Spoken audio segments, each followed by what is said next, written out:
जय हिंद, वंदे मातरम। स्वागत है आप सभी का अध्ययन क्लासेस में। तो आज यहाँ पर हिंदी का ये प्रैक्टिस सेट 4 होने वाला है। 3 प्रैक्टिस सेट ऑलरेडी मैंने आप लोगों को इस सीरीज के करा दिए हैं।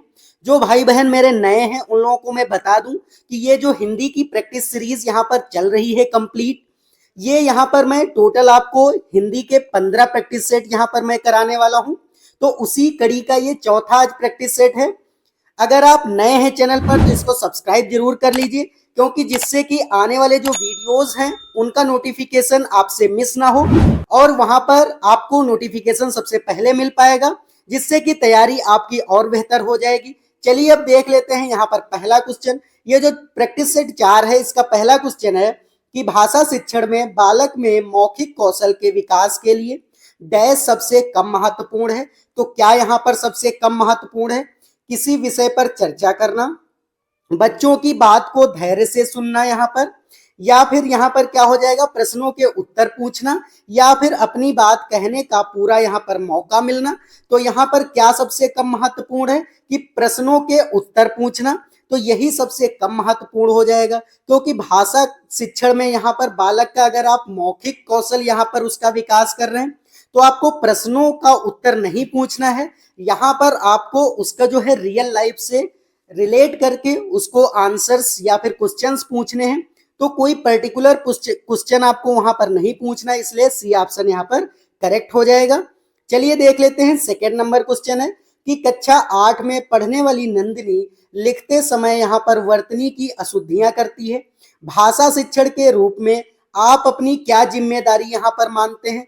तो यहाँ पर अगर कक्षा 8 की पढ़ने वाली नंदिनी जो एक लड़की है, जो वहां पर वर्तनी की जो है अशुद्धियां करती है वहां पर लिखते समय, तो आप अगर भाषा शिक्षक हैं वहां पर तो अपनी क्या जिम्मेदारी मानेंगे? कि नंदिनी को ऐसे अवसर प्रदान करना कि वह स्वयं उनमें सुधार करे, या फिर नंदिनी की अशुद्धियों को काट कर सही करना और उन्हें 10-10 बार लिखवाना, या फिर हो जाएगा कि नंदिनी को समझाना कि वर्तनी की अशुद्धियां करने पर उसके अंक कट जाएंगे, या फिर नंदिनी को समझाना कि वर्तनी की अशुद्धता ही लेखन का यहाँ पर सशक्त पहलू है। तो यहाँ पर क्या हो जाएगा, आपकी क्या जिम्मेदारी होगी कि नंदिनी को आपको अवसर देना होगा, अवसर प्रदान करना होगा, जिससे वह अपने स्वयं में सुधार करके अपने लिखने में वर्तनी की अशुद्धियों को वो धीरे धीरे हटा पाएगी। इसलिए यहाँ पर ए ऑप्शन आपको लॉक कर देना है। अब 3 नंबर क्वेश्चन है कि भाषा सीखने में मातृभाषा का यहाँ पर व्याघात क्या है? तो यहाँ पर अगर भाषा सीखने में मातृभाषा कैसी होनी चाहिए? आंशिक रूप से होता है यहाँ पर व्याघात, या फिर पूर्ण रूप से होता है, नहीं होता है, या फिर होता है यहाँ पर? तो आपको याद रखना कि जो भाषा सीखने में मातृभाषा की यहाँ पर उपयोगिता क्या होती, तो यहाँ पर होती है, इसलिए डी ऑप्शन यहाँ पर आपको लॉक कर देना है। अब 4 नंबर क्वेश्चन है कि भाषाई कौशलों के संदर्भ में कौन सा यहाँ पर कथन सत्य है? आपको ये बताना है कि भाषाई कौशलों के संदर्भ में कौन सा कथन सत्य हो जाएगा।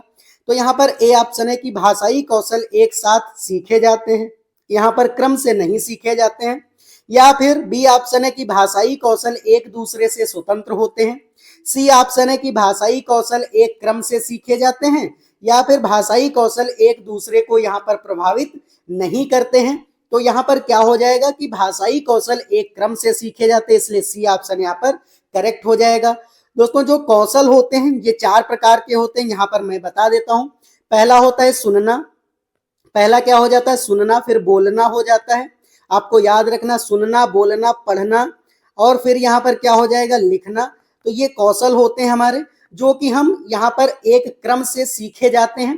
पहले सुनना, बोलना, पढ़ना और लिखना। लेकिन यहाँ पर भाषाई कौशल की बात की गई है, तो भाषाई कौशल जो हमारे होते हैं उनको हम क्रम से ही सीखते हैं, इसलिए यहाँ पर क्या हो जाएगा? सी ऑप्शन यहाँ पर करेक्ट हो जाएगा। 5 नंबर क्वेश्चन है कि प्राथमिक स्तर की पाठ्य पुस्तकों का निर्माण करते समय आप किस बिंदु को यहाँ पर विशेष ध्यान आप देंगे? तो क्या हो जाएगा, अगर आप प्राथमिक स्तर की पुस्तकों का निर्माण कर रहे हैं यहाँ पर, तो आप कौन से बिंदुओं को वहां पर ध्यान में रखेंगे? तो ए ऑप्शन है यहाँ पर प्रसिद्ध लेखकों की रचनाएं शामिल हो, हिंदी भाषा के विविध पूर्ण शामिल हो यहाँ पर, या फिर उपदेशात्मक पाठ शामिल हो, या फिर कहानी अधिक से अधिक वहां पर शामिल होनी चाहिए। तो यहाँ पर हिंदी भाषा के विविध रूप यहाँ पर शामिल होने चाहिए, तो इसलिए बी ऑप्शन करेक्ट हो जाएगा। क्योंकि अगर आप प्राथमिक स्तर पर पाठ्य पुस्तकों का निर्माण कर रहे हैं तो वहां पर हिंदी भाषा का विविध रूप, मतलब कि जो बच्चे यहाँ पर स्कूल आते हैं वो अपनी मातृभाषा में सीख करके आते हैं और उनकी मातृभाषा जो होती है वो विविधता पूर्ण होती है। इसलिए आपको जो किताबें यहाँ पर बनानी है वो हिंदी भाषा के विविध पूर्ण होनी चाहिए, इसलिए यहाँ पर बी ऑप्शन करेक्ट हो जाएगा। उम्मीद है आपको ये सारी चीजें समझ में आ रही होंगी। अगर आपको वीडियो अच्छा लग रहा है तो वीडियो को लाइक कर दीजिए और नए हैं चैनल पर तो इसको सब्सक्राइब जरूर कर दीजिए, क्योंकि मैं ऐसे ही यहाँ पर आपको टोटल 15 प्रैक्टिस सेट कराने वाला हूँ और ये प्रैक्टिस सेट आपके लिए काफी इंपॉर्टेंट है। अगर आप ये सारे प्रैक्टिस सेट करके जाएंगे एग्जाम में तो वहां आपको बहुत सारे क्वेश्चंस ऐसे मिलेंगे जो इन प्रैक्टिस सेट में आप कर चुके होंगे। तो चलिए अब देख लेते हैं 6 नंबर क्वेश्चन। पाठ के अंत में अभ्यास और गतिविधियां देने का यहाँ पर उद्देश्य क्या होता है? कि बच्चों को अभिव्यक्ति के अवसर देना, बच्चों को व्यस्त रखने हेतु गतिविधियां बनाना, या फिर बच्चों को याद करने हेतु सामग्री उपलब्ध करने में सहायता करना, या फिर गृह कार्य की सामग्री यहाँ पर जुटाना। तो यहाँ पर क्या हो जाएगा, अगर पाठ के अंत में आप बच्चों को कुछ अभ्यास मतलब एक्टिविटी दे रहे हैं, एक्सरसाइज दे रहे हैं वहां पर, तो बच्चों को अभिव्यक्ति के अवसर देने का वहां पर आप काम कर रहे हैं, इसलिए यहाँ पर ए ऑप्शन करेक्ट हो जाएगा। अब 7 नंबर क्वेश्चन है कि पढ़ने को दैनिक जीवन की जरूरत से जोड़ना, यह किस भाषाई कौशल का यहाँ पर उद्देश्य है? तो अगर आपने क्या किया, यहाँ पर पढ़ने को दैनिक जीवन से वहां पर जोड़ दिया है, तो आप कौन सी भाषाई कौशल का यहाँ पर प्रयोग कर रहे हैं? श्रवण कौशल का, लेखन कौशल का, बोलने के कौशल का, या फिर पठन यहाँ पर कौशल का? तो यहाँ पर पठन कौशल का, क्योंकि आप पढ़ने को दैनिक जीवन से जोड़ रहे हैं, तो यहाँ पर पढ़ने से जोड़ रहे हैं इसलिए पठन कौशल हो जाएगा, डी ऑप्शन करेक्ट हो जाएगा। अब 8 नंबर क्वेश्चन है कि लेखन कौशल से संबंधित यहाँ पर क्या नहीं है? कि लेखन संबंधित यहाँ पर कौशल कौन सा नहीं है? तो विषय वस्तु को स्पष्ट व तार्किक रूप से संगठित करना, लेख को कुशलता पूर्वक लिखना, व्याकरण का सही उपयोग, या फिर यहाँ पर विचारों के बीच संबंध स्थापित ना करना। तो यहाँ पर क्या हो जाएगा, कौन सा संबंधित नहीं है? तो विचारों के बीच संबंध स्थापित ना करना, क्योंकि यहाँ नहीं पूछा गया था इसलिए निगेटिव ऑप्शन डी है, इसलिए यहाँ पर डी ऑप्शन आपको लॉक कर देना है। अब 9 नंबर क्वेश्चन है कि बालाघात का प्रयोग होगा, तो बालाघात का प्रयोग कहाँ पर होगा? श्रवण कौशल में होगा, बोलने के कौशल में होगा, पठन कौशल में होगा, या फिर यहाँ पर लेखन कौशल में होगा? तो यहाँ बोलने के कौशल में हो जाएगा, क्योंकि आप बालाघात का प्रयोग हो रहा है वहां पर, तो यहाँ पर क्या हो जाएगा, बोलने का कौशल हो जाएगा, इसलिए बी ऑप्शन करेक्ट हो जाएगा। अब यहाँ पर 10 नंबर क्वेश्चन है कि प्राथमिक स्तर पर बच्चों की पठन क्षमता का आकलन करने में किस प्रकार की सामग्री यहाँ पर सर्वाधिक महत्वपूर्ण है? तो आतंकवाद पर आधारित निबंध, बाल साहित्य की कोई संवादात्मक कहानी, पाठ्य पुस्तक, या फिर औपचारिक यहाँ पर पत्र हो जाएगा। तो यहाँ पर कह रहा सर्वाधिक महत्वपूर्ण सामग्री क्या है? कि अगर आप प्राथमिक स्तर पर बच्चों की पठन क्षमता का आकलन कर रहे हैं तो यहाँ पर क्या हो जाएगा कि बाल साहित्य की कोई संवादात्मक कहानी, कि बाल साहित्य की आप कोई ऐसी कहानी ले सकते हैं जिससे कि वहां बच्चों को कुछ हेल्प मिले, उनको सोचने के अवसर मिले, तो यहाँ पर बच्चों की पठन क्षमता का आकलन हो जाएगा, इसलिए बी ऑप्शन यहाँ पर करेक्ट हो जाएगा। अब 11 नंबर क्वेश्चन है कि पहली और दूसरी कक्षा में भाषा शिक्षण के साथ ही कला शिक्षा को समेकित करने का उद्देश्य यहाँ पर क्या नहीं है? तो पहली कक्षा और दूसरी कक्षा में भाषा शिक्षण के साथ वहां पर कला शिक्षा को सम्मिलित आप कर रहे हैं, तो इसका क्या उद्देश्य नहीं होगा? चित्रों के माध्यम से अभिव्यक्ति का विकास, बच्चों द्वारा आनंद की प्राप्ति, बच्चों के लेखन में परिपक्वता लाना, या फिर बच्चों की रचनात्मकता का यहाँ पर विकास होगा। तो यहाँ पर कह रहा है क्या उद्देश्य नहीं है? तो चित्रों के माध्यम से अभिव्यक्ति का विकास, यही इसका उद्देश्य नहीं, इसलिए ए ऑप्शन करेक्ट हो जाएगा। क्योंकि आप क्या कर रहे हैं कि यहाँ पर क्या कर रहे हैं आप कि भाषा शिक्षण में कला शिक्षा का समेकित यहाँ पर उद्देश्य क्या नहीं है? तो वहां पर अगर कला शिक्षा कर रहे हैं तो चित्रों के माध्यम से उनकी अभिव्यक्ति का कोई माध्यम नहीं है, इसलिए ए ऑप्शन यहाँ पर करेक्ट हो जा रहा है। अब 12 नंबर क्वेश्चन है कि प्राथमिक स्तर पर बच्चों की घर की भाषा को अपनी कक्षा में स्थान देना यहाँ पर जरूरी है, क्योंकि घर की भाषा क्या होती है?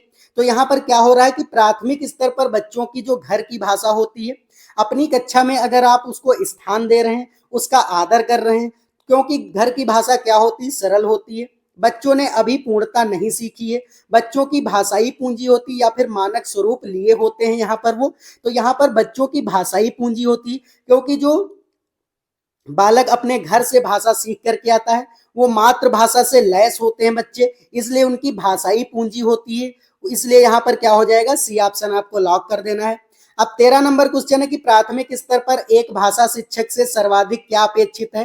पाठ्य पुस्तक में दी गई सभी कहानी कविताओं को कंठस्थ करना, बच्चों को मानक भाषा का प्रयोग करना सिखाना, या फिर कक्षा और कक्षा के बाहर बच्चों को भाषा प्रयोग के लिए प्रोत्साहित करना, या फिर बच्चों की यहाँ पर निरंतरता या निरंतर परीक्षाएं लेना। यहाँ पर तो यहाँ पर क्या हो जाएगा, सर्वाधिक अपेक्षित क्या होगा कि कक्षा और कक्षा के बाहर बच्चों को भाषा प्रयोग के लिए प्रोत्साहित करना, क्योंकि जब बच्चे अपनी चार दीवारी से बाहर के नॉलेज को मतलब एनवायरमेंट से जो भाषा वहां पर सीखेंगे वो उनकी टिकाऊ भाषा होगी और उससे वो आसानी से सीख पाएंगे और उनकी लॉन्ग लास्टिंग वो भाषा हो जाएगी। इसलिए यहाँ पर सी ऑप्शन करेक्ट हो जाएगा। अब 14 नंबर क्वेश्चन है यहाँ पर कि चौमस्की के अनुसार कौन सा कथन यहाँ पर सही है? बच्चों में भाषा सीखने की जन्मजात क्षमता होती है, बच्चों में भाषा सीखने की जन्मजात क्षमता नहीं होती है, बच्चों में भाषा सीखने की क्षमताएं बहुत सीमित होती हैं, या फिर बच्चों में व्याकरण यहाँ पर सीखना या फिर सिखाना जरूरी है। तो चौमस्की के अनुसार जो होगा वो बच्चों में भाषा सीखने की जो क्षमता होती है वो जन्मजात होती है। चौमस्की कहते हैं कि जो बच्चों में भाषा की जो क्षमता होती है सीखने की वो जन्मजात होती है, इसलिए ए ऑप्शन यहाँ पर आपको लॉक कर देना है। अब 15 नंबर क्वेश्चन है कि उच्च प्राथमिक स्तर पर बच्चों की हिंदी भाषा की क्षमता के आकलन में प्रकार परक पक्ष पर बल देने का यहाँ पर क्या आशय है? भाषा प्रयोग पर बल देना, भाषा के कार्यों को बढ़ावा देना, भाषा प्रयोग का पक्ष बताना, या फिर भाषा के कार्यों की यहाँ पर सूची आपको बनाना। तो यहाँ पर कह रहा है कि कौन सा यहाँ पर बल दे रहा है, तो यहाँ पर भाषा प्रयोग पर बल देना ही क्या हो जाएगा, यहाँ पर करेक्ट हो जाएगा, क्योंकि आप उच्च प्राथमिक स्तर पर बच्चों की हिंदी भाषा की क्षमता का आकलन कर रहे हैं, इसलिए भाषा प्रयोग पर बल देना, इसलिए ए ऑप्शन यहाँ पर करेक्ट हो जाएगा। तो यहाँ पर ये शुरुआत के जो 15 क्वेश्चन थे ये यहाँ पर हिंदी पेडागोजी के थे। अब यहाँ पर हम पद्यांश देख लेते हैं। शुरुआत का ये पद्यांश है और ये इसके बाद यहाँ पर ये कुछ इसके क्वेश्चंस हैं तो उनको करेंगे। तो पहले पद्यांश पढ़ लेते हैं। पद्यांश क्या है यहाँ पर कि ज्यों ज्यों लगती है नाव पार उर्मे अलोकित सत विचार, इस धारा सा ही जग का क्रम शाश्वत, इस जीवन का उद्गम शाश्वत है गति शाश्वत संगम, शाश्वत नभ का नीला विकास, शाश्वत शशिका या है रजत हास, शाश्वत लघु लहरों का विलास, हे जग जीवन के कर्णधार चिर जन्म मरण के आर पार, शाश्वत जीवन नौका विहार में भूल गया अस्तित्व ज्ञान, जीवन का यह शाश्वत प्रमाण करता तुमको अमृत दान। तो यहाँ पर सुमित्रा नंदन पंत की ये कविताएं हैं, कुछ यहाँ पर ली गई हैं और इन्हीं से ये क्वेश्चंस बने हुए हैं। तो इसी तरीके के आपके सीटेट में भी क्वेश्चन आएंगे। पहले आपको कविता पढ़ना होगा, फिर वहां पर नीचे आपको क्वेश्चन दिखेंगे जिनको आपको वहां पर सॉल्व करना होगा। तो चलिए 16 नंबर क्वेश्चन देख लेते हैं कि जैसे जैसे नाव किनारे पर लगती है वैसे वैसे यहाँ पर क्या होता है कि हृदय में कुछ विचार उठते हैं। हृदय के लिए चुनौती देना, मन में 100 विचार उठने लगते या फिर उपयुक्त सभी हो जाएगा। तो यहाँ पर कविता में कहा गया कि मन में 100 विचार यहाँ पर उठने लगते हैं, इसलिए सी ऑप्शन यहाँ पर करेक्ट हो जाएगा। अब है यहाँ पर 17 नंबर क्वेश्चन कि कवि को जग का क्रम लगता है। तो कवि को जग का क्रम कैसा लगता है? धारा के समान लगता है, माला के समान लगता है, चक्करदार लगता है, या फिर ये सभी लगता है। तो यहाँ पर धारा के समान लगता है, इसलिए ए ऑप्शन करेक्ट हो जाएगा। अब 18 नंबर क्वेश्चन है कि जीवन का विस्तार है। तो जीवन का विस्तार क्या है? शाश्वत है, नश्वर है, क्षण भंगुर है, या फिर अचल है। यहाँ पर तो आपको याद रखना है कि यहाँ पर शाश्वत है जीवन का विस्तार, यही इस कविता में कहा गया है। तो ए ऑप्शन यहाँ पर करेक्ट हो जाएगा। अब 19 नंबर क्वेश्चन है कि कवि ने संसार में क्या क्या स्थायी बताया है। तो यहाँ कविता में क्या कहा गया है कि कवि ने क्या क्या स्थायी बताया है? आकाश का नीलापन, चंद्रमा की चांदनी जैसी हंसी, लहरों का ऐश्वर्य, या फिर उपयुक्त सभी यहाँ पर हो जाएगा। तो यहाँ पर सारी चीजें यहाँ पर बताई है इस कविता में कवि ने, तो यहाँ पर डी ऑप्शन आपको करेक्ट कर देना है। 20 नंबर क्वेश्चन है कि जीवन में चलता रहता है। तो जीवन में क्या चलता रहता है? जीवन दर्शन, नौका विहार, चिंतन, या फिर जन्म मरण यहाँ पर हो जाएगा। तो यहाँ पर क्या हो जाएगा? नौका विहार हो जाएगा, इसलिए बी ऑप्शन आपको करेक्ट कर देना है। अब 21 नंबर क्वेश्चन है कि इस धारा सा जग का क्रम इस पंक्ति में अलंकार है। तो इस धारा सा जग का क्रम जो है वहां पर पंक्ति में क्या अलंकार है? रूपक अलंकार है, उपमा अलंकार है, श्लेष अलंकार है, या फिर यहाँ पर अनुप्रास अलंकार है। तो यहाँ पर क्या है? उपमा अलंकार है। क्यों यह है? क्योंकि इस धारा से जग का क्रम मतलब धारा के जैसी जग का क्रम बताया गया है, मतलब धारा की उपमा किससे की गई है? जग से की गई है। तो यहाँ पर उपमा अलंकार हो जाएगा, इसलिए बी ऑप्शन आपको करेक्ट कर देना है। तो ये कुछ क्वेश्चन पद्यांश के थे अब यहाँ पर गद्यांश है, तो यहाँ पर गद्यांश पहले पढ़ेंगे, फिर नीचे क्वेश्चन है उनको भी देखेंगे। चलिए देख लेते हैं गद्यांश यहाँ पर क्या कहा गया है। तो अब गद्यांश है कि तिलक ने हमें स्वराज का सपना दिया और गांधी ने उस सपने को दलितों और स्त्रियों से जोड़कर एक ठोस सामाजिक अवधारणा के रूप में देश के सामने ला रखा। स्वतंत्रता के उपरांत बड़े बड़े कारखाने खोले गए, वैज्ञानिक विकास भी हुआ, बड़ी बड़ी योजनाएं भी बनी, किंतु गांधीवादी मूल्यों के प्रति हमारी प्रतिबद्धता सीमित होती चली गई। दुर्भाग्य से गांधी के बाद गांधीवाद को कोई ऐसा व्याख्याकार न मिला जो राजनैतिक, सामाजिक और आर्थिक संदर्भों में गांधी की सोच की समसामयिक व्याख्या करता। सो यह विचार लोगों में घर करता चला गया कि गांधीवादी विकास का मॉडल धीमे धीमे चलने वाला और तकनीकी प्रगति से विमुख है। उस पर ध्यान देने से हम आधुनिक वैज्ञानिक युग की दौड़ में पिछड़ जाएंगे। कहना न होगा कि कुछ लोगों की पाखंडी जीवन शैली ने भी इस धारणा को पुष्ट किया है। इसका परिणाम यह हुआ कि देश में बुनियादी तकनीकी और औद्योगिक प्रगति तो आई, पर देश के यहाँ पर सामाजिक और वैचारिक ढांचे में जरूरी बदलाव नहीं लाए गए।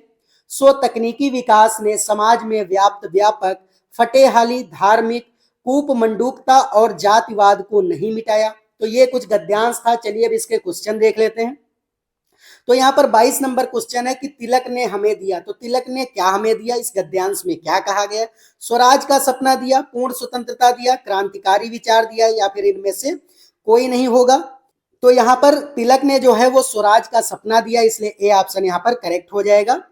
अब 23 नंबर क्वेश्चन है कि गांधी जी ने स्वराज के सपने को सामाजिक अवधारणा का रूप कैसे यहाँ पर दिया? ए ऑप्शन है देश के महिला वर्ग को दलित से जोड़कर, असहयोग आंदोलन द्वारा, ब्रिटिश शासकों की नीतियों का विरोध करके, या फिर समाज में चेतना जगाकर। तो यहाँ पर जो 23 नंबर क्वेश्चन है इसमें क्या कहा गया गद्यांश में? तो देश के महिला वर्ग को दलितों से जोड़ करके यहाँ पर गांधी जी ने स्वराज के सपने को सामाजिक अवधारणा का रूप दे दिया था, इसलिए यही गद्यांश में कहा गया। तो ए ऑप्शन आपको लॉक कर देना है। अब यहाँ पर 24 नंबर क्वेश्चन है स्वतंत्रता के पश्चात गांधीवादी मूल्य आकर्षण का केंद्र बिंदु क्यों नहीं बन सके थे? तो यहाँ पर क्यों नहीं बन सके थे कि बड़े बड़े उद्योगों के प्रति आकर्षण के कारण, वैज्ञानिक क्षमता के विकास के कारण, समय अनुकूल व्याख्या न होने के कारण, या फिर पंचवर्षीय योजनाएं लागू होने के कारण। तो यहाँ पर हो जाएगा समय अनुकूल व्याख्या न होने के कारण, इसलिए सी ऑप्शन करेक्ट हो जाएगा। अब 25 नंबर क्वेश्चन है कि गांधीवाद की व्याख्या के अभाव में यहाँ पर ने किस सोच को यहाँ पर जन्म दे दिया था? तो गांधीवाद की जो व्याख्या है उसके अभाव में यहाँ पर कौन सी किस सोच ने यहाँ पर जन्म दिया कि यह बड़े उद्योगों की स्थापना की समर्थक नहीं है, यह वैज्ञानिक विकास की विरोधी है, या फिर इसकी गति धीमी है जो प्रगति में बाधक है, या फिर यह पंचवर्षीय योजनाओं की पक्षधर यहाँ पर नहीं है। तो यहाँ पर क्या कहा गया गद्यांश में कि इसकी गति धीमी है और प्रगति में बाधक है, यही यहाँ पर सोच को जन्म दे दिया, इसलिए जो गांधीवाद था वो आगे नहीं चल सका, इसलिए सी ऑप्शन करेक्ट हो जाएगा।